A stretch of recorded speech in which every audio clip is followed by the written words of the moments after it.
What's going on, everybody? Welcome back to my channel and welcome to episode 103 of my money making guide here in Grand Theft Auto 5 Online. Last time we had gone back to the island of Cayo Perico to search around for some daily collectibles that you can search for on that island.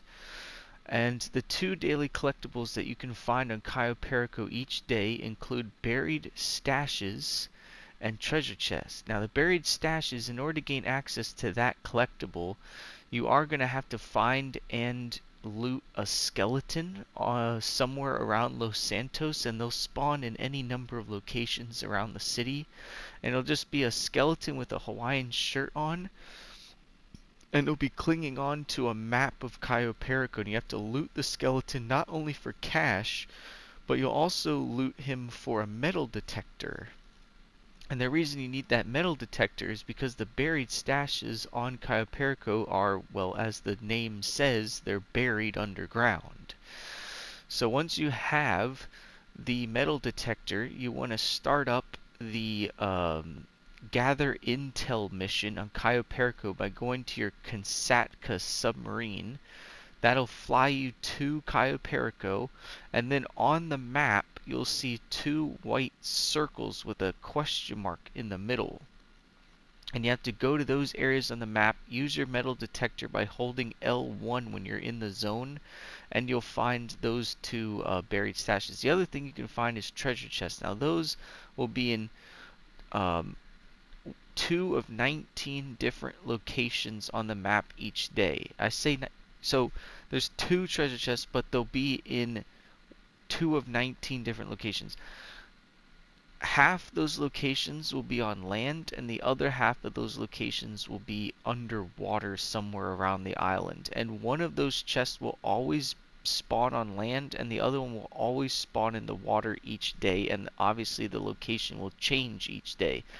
But for each buried stash you collect each day, you'll get $25,000, and for each treasure chest you collect, you'll get $25,000. So if you collect all 4 every day, you can get upwards of $100,000 for doing that. So it's pretty good money.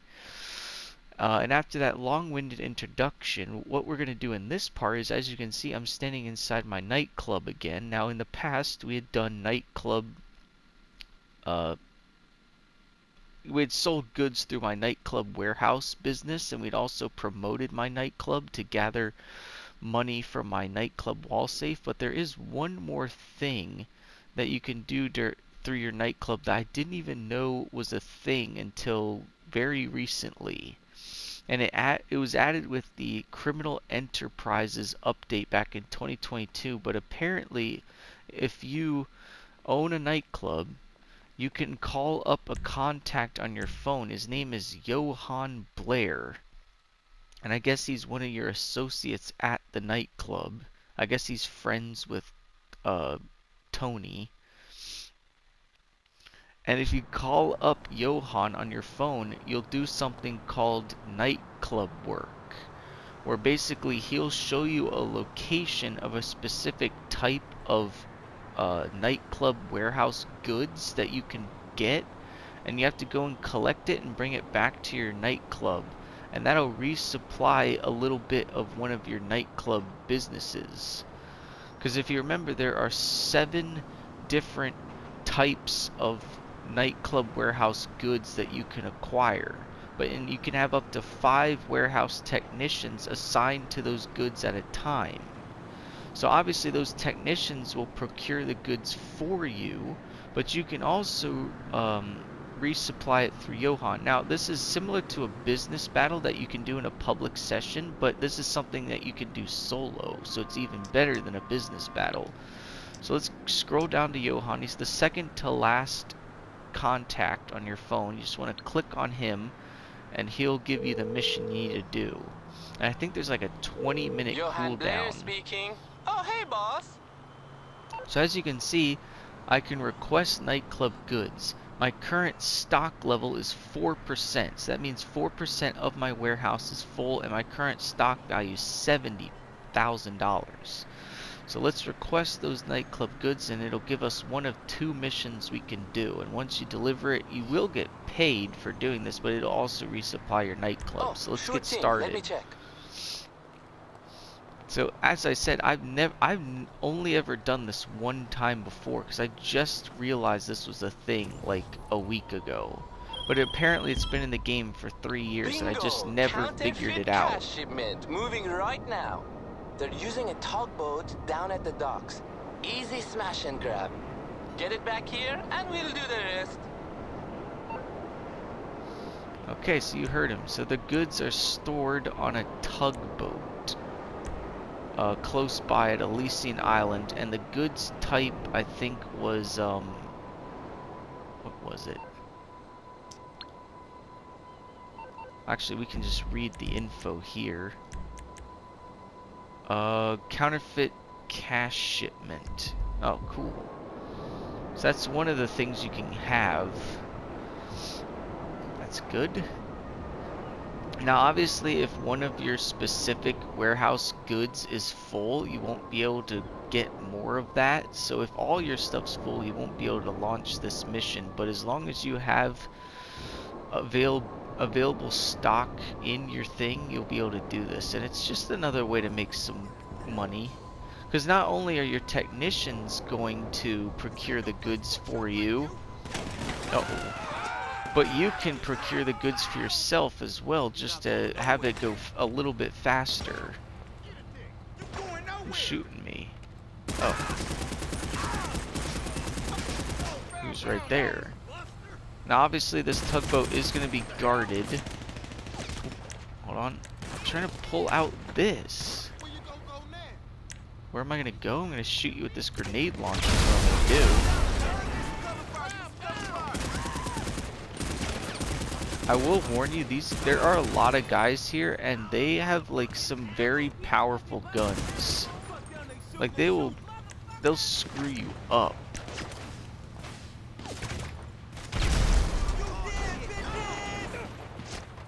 How about that, boy?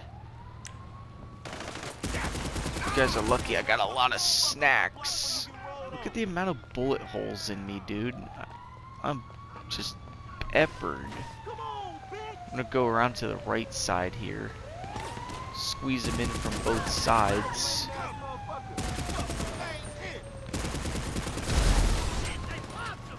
Damn, I just blew up the forklift. I didn't know you could do that.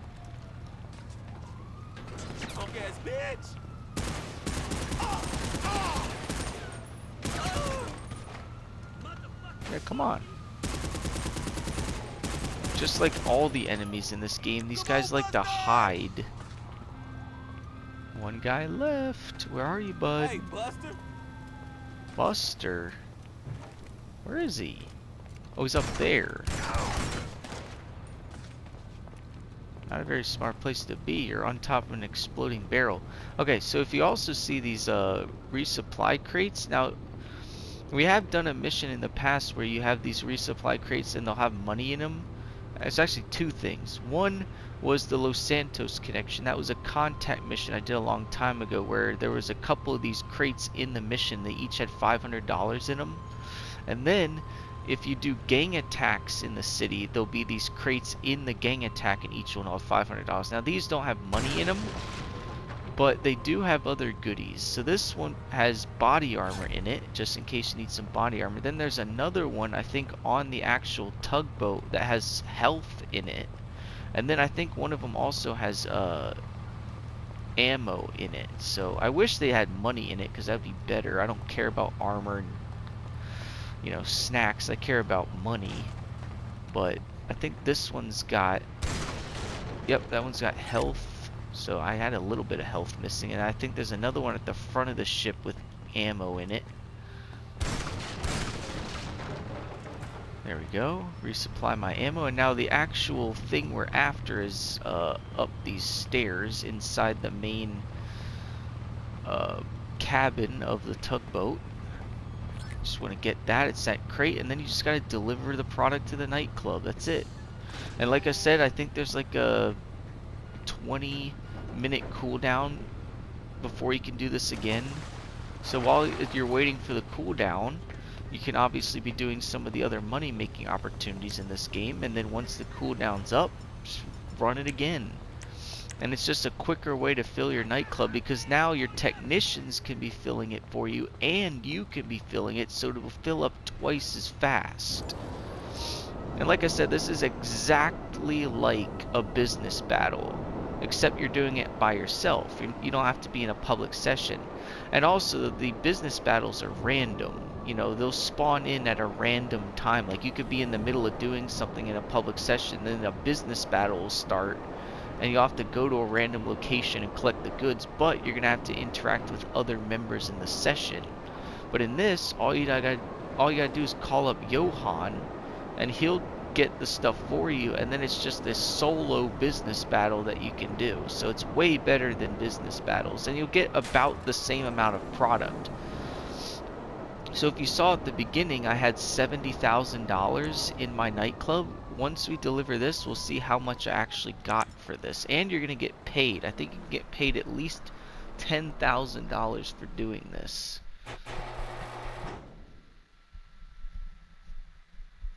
And there you go, I delivered the goods, and it'll tell me how much I made.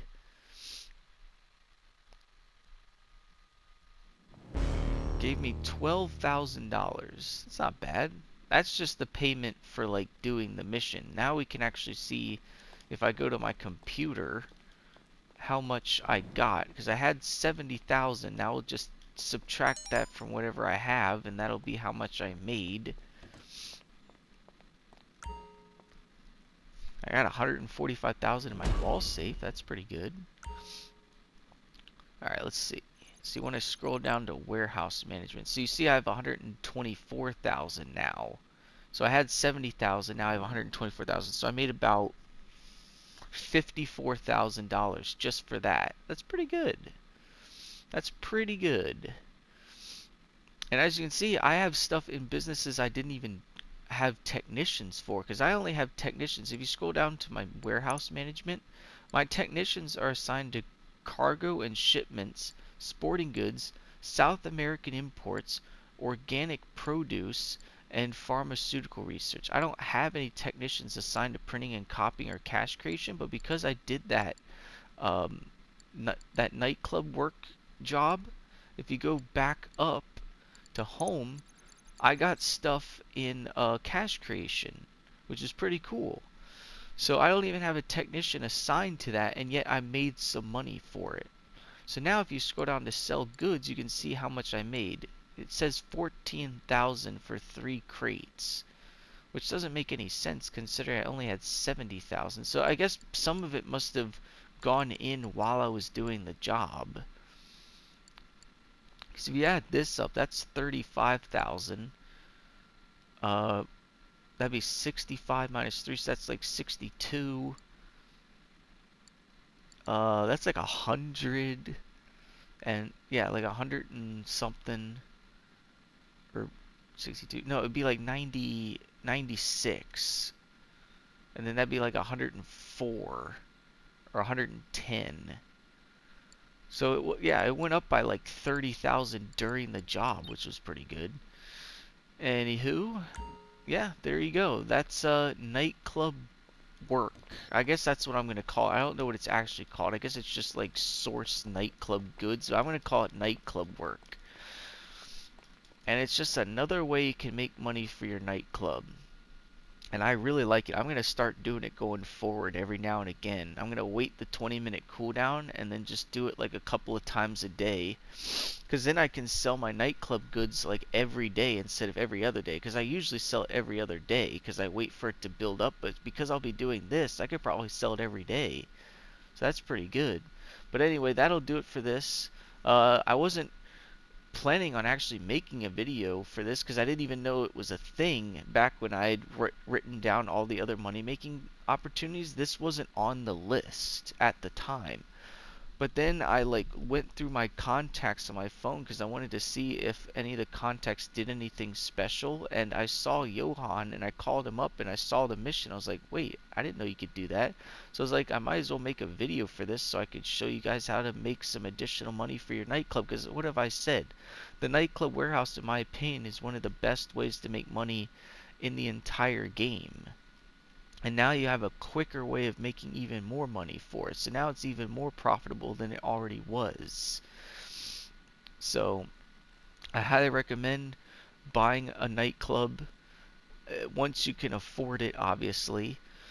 Get those technicians making or acquiring goods for you, and then do the Johan stuff to make some extra money. So that'll do it for this video. I think next time we are going to start the FIB files for Agents of Sabotage. That DLC I think released in December of last year.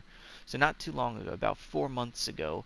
I haven't done it yet because I wanted to save it for my channel. So we're going to do that in the next video. It's probably going to be a whole week of uploads because there's like 4 contracts that we have to do, and each one has like 3 preps and a finale, so that's going to be a whole week of uploads. And then after that, the only other thing I got to do is Oscar Guzman Flies Again, which apparently is very similar to the Clucking Bell Farm Raid. So that's all we have left to do in GTA, so we'll probably be done with GTA 5 by next week, the end of next week. But that'll do it for this video. If you enjoyed this video, and I hope you did, leave a like on it and subscribe to my channel if you're new by hitting that subscribe button. Then you can go click on that notification bell, set it to all notifications so you don't miss a single video that I post. I thank you guys so much for watching, and I'll see you all next time.